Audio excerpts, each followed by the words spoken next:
上诶，这题你唔知？我真正唔知啦。你真正唔知？唔知啦。哎呦，你真正唔知哦，真正对不起恁爸母啊啦！你对不起爸母，母你啊唔知哦我对啊啦。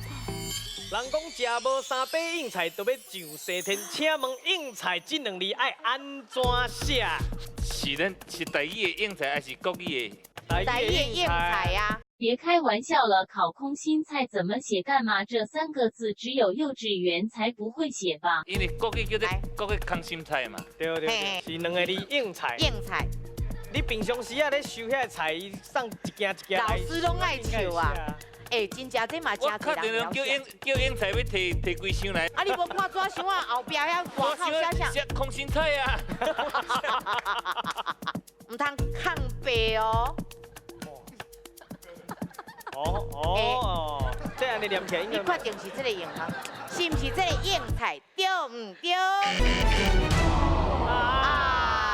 应该是你。什么是硬菜？我看是硬猜吧。还好你有来上全家有智慧，不然可能永远都不知道要怎么写了。我们来听听老师正确解答吧。啊，是老师讲的正确的啦，有一字用伫下面啦。